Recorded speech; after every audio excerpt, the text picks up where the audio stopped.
नाज़रीन अवां सां ख़बर शेयर कंदा हलूं। Deputy commissioner Kashmore at Kandhkot शहर में सफ़ाई ऐं खाद खुराक वारनि शयुनि जे अघनि जो जाइज़ो वठण लाइ कंदकोट शहर जे बाज़ार स्टेडियम शहर जे घिटियुनि जो दौरो कयो। तफ़सील मूजिबि अॼु डिप्टी कमिश्नर शहर जी सफ़ाई स्टेडियम लाइब्रेरी ऐं खाद खुराक वारनि शयुनि जे अघनि जो जाइज़ो वठण लाइ कंदकोट शहर जे गोश्त सब्ज़ी जे दुकाननि जो अचानक दौरो कयो।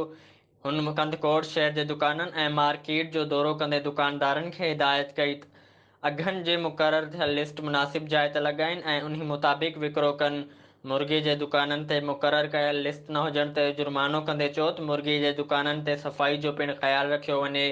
ॿी सूरत में ॻोरा जुर्माना लॻाया वेंदा। तंहिंखां डिप्टी कमिश्नर अंदरि सफ़ाई न हुजण ऐं रोड रस्तनि ते पाणी जी निकासी लाइ म्यूनिसिपल अमले खे हिदायत कई त शहर अंदरि सफ़ाई जो ख़्यालु रखियो वञे, मच्छर मार स्प्रे करायो वञे। स्टेडियम अंदरि सहूलियत जी खोट ते स्टेडियम पहुची अमलदारनि खे पाणी जी मोटर ऐं ॿियूं सहूलियतूं मुहैया करे ॾियण जी हिदायत कई।